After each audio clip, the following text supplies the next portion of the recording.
Hello, welcome to this business studies lesson. I am Mrs. Bibi Karima Korimbakas-Leken, and the target audience for this lesson would be O-level student, grade 10 and 11 students, the IGCSE student, and the IB student. So today's topic would be on the classification of business activity. This chapter will explain the main differences between primary, secondary, and tertiary production, changing importance of business classification, developed and developing economies, the difference between public sector and private sector, and lastly, we will be looking at mixed economies. So let us start with the introduction of businesses. Businesses produce a wide range of goods and services to meet people's needs and wants. And the goods and services they produce can be used to classify all of a country's businesses into three different sectors. So, the three main different sectors are the primary sector, the secondary sector, and the tertiary sector. Let us have a look at what primary sector is all about. So primary sector of industry is concerned with the extraction of the earth's natural resources to produce raw material used by other businesses. For example, we have farming, mining, fishing, forestry, and oil drilling. Do you know that in Chile, fishing is one of the biggest industry?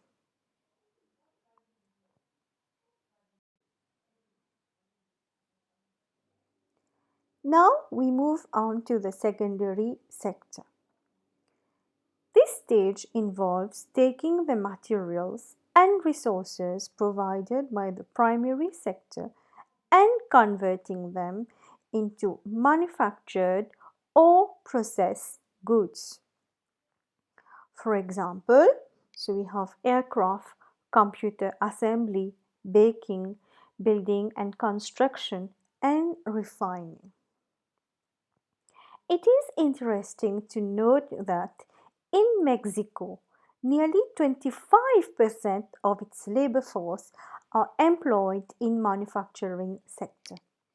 And the main secondary industry in Mexico is the car industry.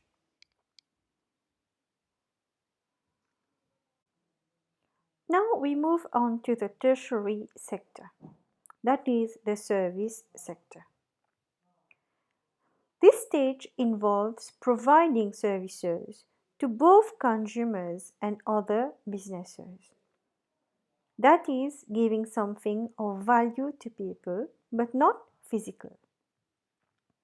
For example, transport, banking, retail shops, restaurants, insurance, hotel, and hairdressing.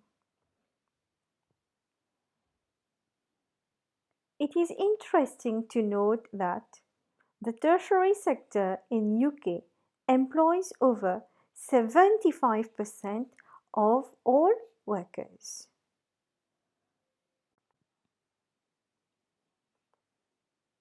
Let us move on. Which sectors of the industry is the most important? Now that we have learned about the three sectors, which are primary, secondary, and tertiary.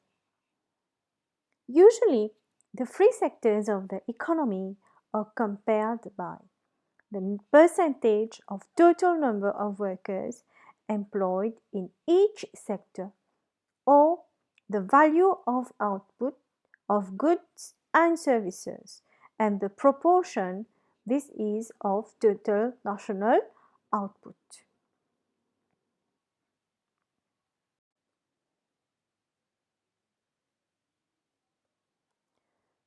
Do you know that South Korea is one of the best examples of a country which has experienced recent changes in the importance of industrial sectors. In 1950s, the economy was dependent on agriculture, and by 2017 agriculture and other primary industries accounted to only 4% of the gross domestic product. So we can clearly see that there has been a decline in primary sector since agriculture is in the primary sector, and manufacturing accounted to 42% and the service industries 54% of the total output. So now we move on to developing countries. In some countries, primary sector employ more people than manufacturing or service sector. We call them developing countries. That is where manufacturing industry has only been recently established. In these countries, people still live in rural areas with low income. There is little demand for services such as transport, hotel, and insurance. So we know that there is little demand for the tertiary sector.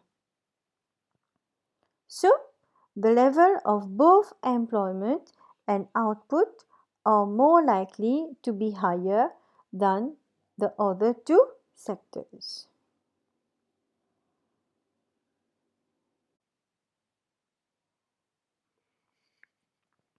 So now we move on to economically developed countries. Here, the secondary and tertiary sector employ more people than the primary sector. In such countries, manufacturing industries started many years ago, and the level of output in the primary sector is often small compared to the other two sectors.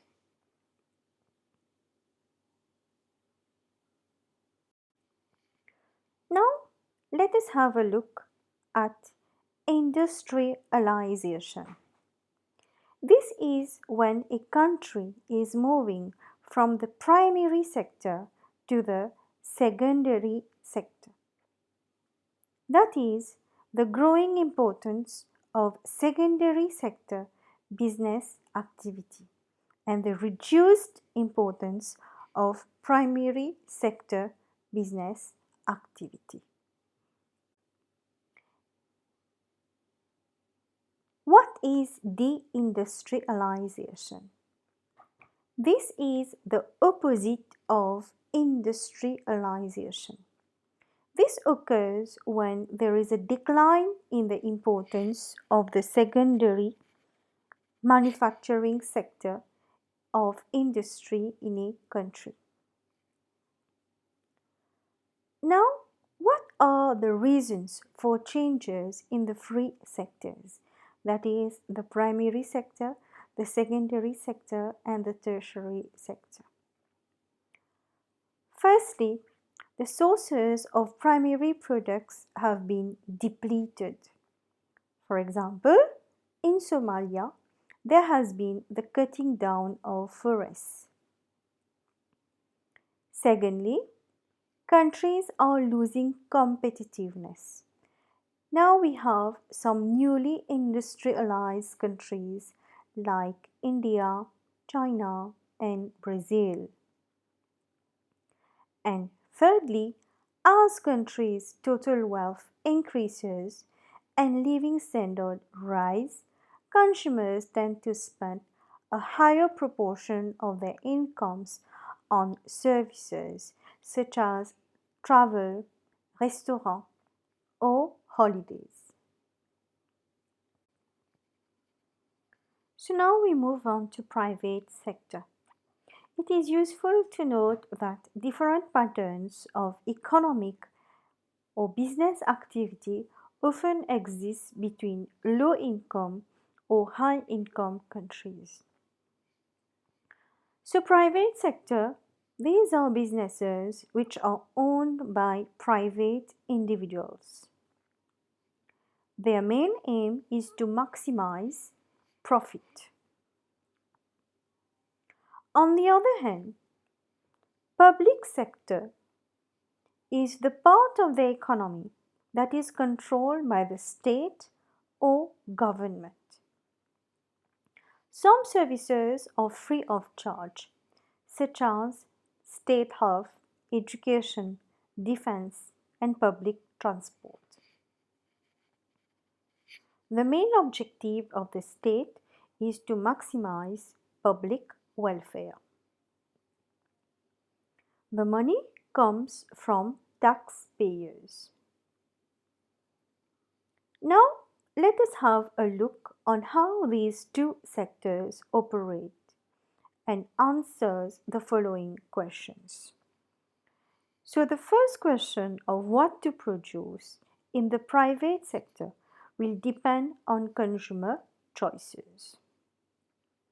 Whereas in the public sector, what to produce, it is the government or the state that will decide. The next question, how to produce, in private sector, firms want to make profit. So they will be making products that will earn the highest profit. On the other hand, in the public sector, how to produce will be decided by the government or the state. And the last question, for whom to produce? In the private sector, it will depend on the consumers, the customers' purchasing power, buying power. Like we all know, customers are the king.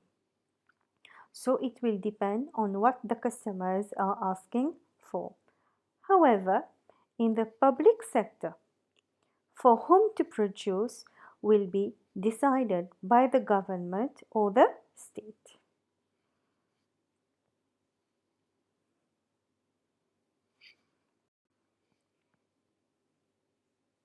Now we move on to the market. What is the definition of a market? The market brings together buyers and sellers. The market may also be described as any situation where buyers and sellers contact each other by using the telephone, internet, or the stock. The next concept will be on the types of economy. The three types of economy are the planned economy, the free market economy, and the mixed economy. So how does the free market economy functions? In the free market economy, there is no government intervention, only buyers and sellers. All businesses are owned by the private sector. Consumers are likely to have more choice. Firms are competing. They will be providing a greater variety of goods. Prices will be lowered because of competition. Goods will be produced as long as there is a demand for it to make profit. However, in a free market economy, what we can see is that not all products will be available for everybody, especially the poor, because they won't be able to afford. Next, no government intervention means uncontrollable, especially during economic booms or recessions. And then the free market economy can lead to monopolies, thereby limiting consumer choice and exploiting them. Next, we have the planned economy. In the planned economy, there is only the government intervention. So, all businesses are owned by the public sector. That is, there is total government intervention. There is fixed wages for everyone. Private property is not allowed. In the planned economy, there is the elimination of any waste from competition between businesses. Employment for everybody. The needs are met, although there is no or hardly any luxury goods. The state provides goods and services to what economists call public goods or merit goods. However, there is little motivation for workers. Also, the government might produce things people don't want to buy. There is also low incentive for firms, which leads to low efficiency.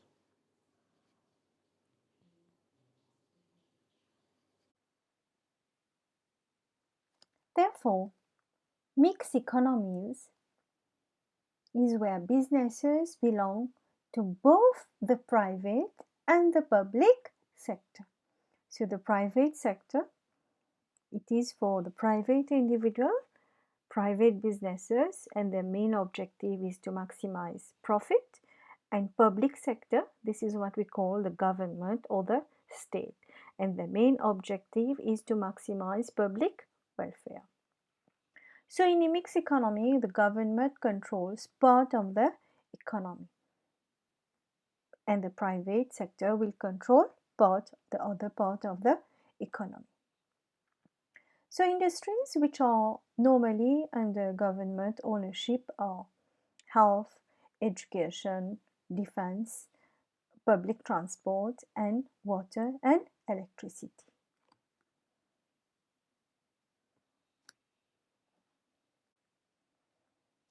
Let us now have a look at the exams question that you may get. So the first question is, what is meant by primary sector activities? So this is for 2 marks, and the answer would be primary sector of industry is concerned with the extraction of the earth's natural resources to produce raw materials used by other businesses. So for 2 marks, this question is asking for definition. Second part of the question, identify 2 examples of businesses that would be classified as being in the tertiary sector. Again, this is for 2 marks. So the answer, you have a list which we look at. Transport, banking, retail shops, restaurants, cinema, insurance, hotel, and hairdressing. So you can take any 2 of these examples.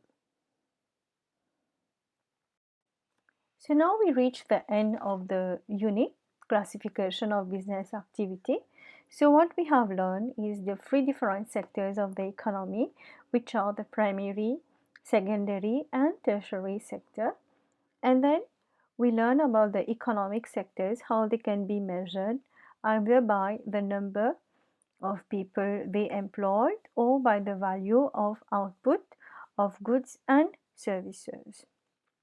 And lastly, we look at the mixed economy, which comprises of both the private sector and the public sector. So hope you have enjoyed this lesson. I will see you soon for another interesting topic. Thank you.